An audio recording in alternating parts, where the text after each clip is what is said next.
It seems that almost every year, we, the audience, are deeply disappointed by the Academy's picks for the best performances in film of the year. That's why, for the 5th year in a row, here on Beyond the Trailer, I've given you the chance to let your own voice be heard with the BTT Oscar poll. The results are in, so let's find out who you think deserves to win the Oscars, plus my own predictions for who will actually walk away with the gold. Best Picture. And the audience gives the Oscar to Django Unchained. This was the closest vote of all the categories, and while Django Unchained ultimately won, Les Mis and Argo did give the Tarantino revenge flick a run for its money.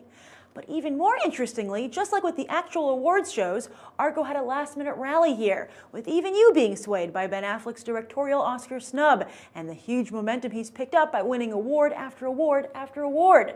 But let's not forget that back in 2009, Mickey Rourke also was sweeping the awards circuit, only to suffer one of the most brutal and shocking Oscar losses in history, when Sean Penn was called up on stage.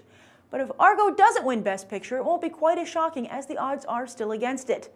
Only 3 flicks have won Best Picture without a Best Director nomination, so that would mean that despite popular opinion, the frontrunners are Amour, Life of Pi, Lincoln, Silver Linings Playbook, and even Beasts of the Southern Wild, as all 5 have Best Director noms.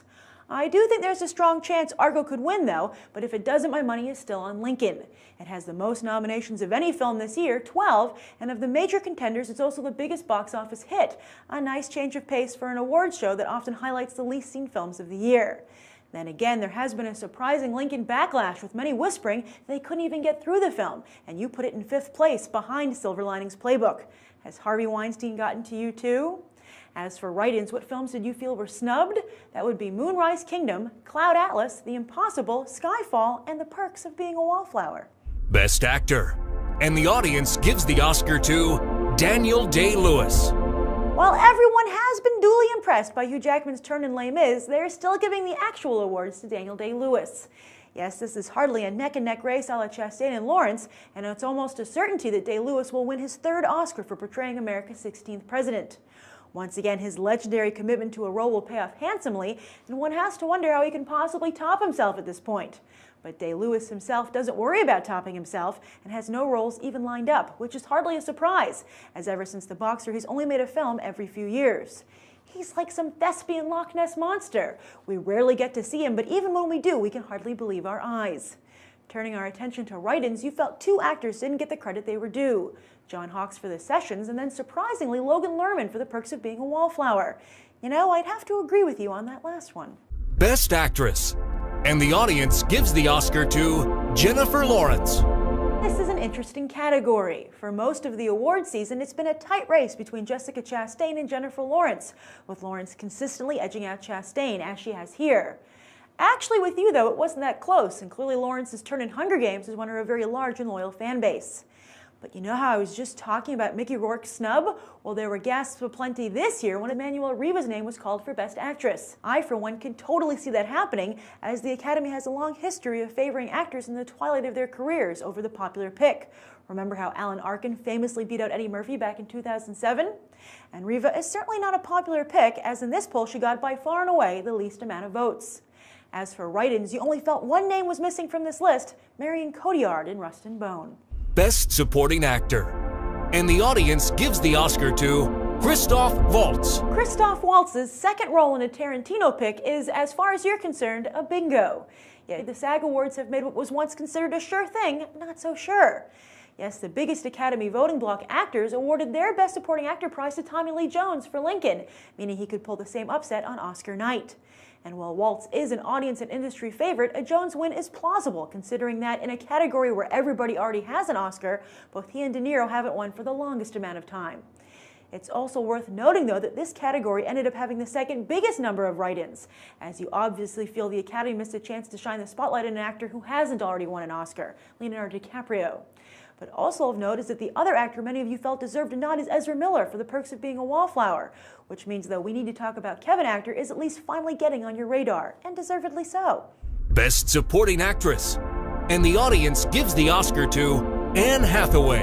Yes, while Daniel Day-Lewis is almost guaranteed to win in his category, the surest bet in the entire Oscar race is right here. Anne Hathaway is certain to get the Oscar she's been effectively campaigning for since she shared the Oscar stage with Hugh Jackman for a duet back in 2010. It's no accident that the two musical theater lovers ended up in Les Mis, and perhaps they both would be walking away with the gold on Oscar night if not for Day-Lewis. Sometimes, Jackman, it just isn't your year.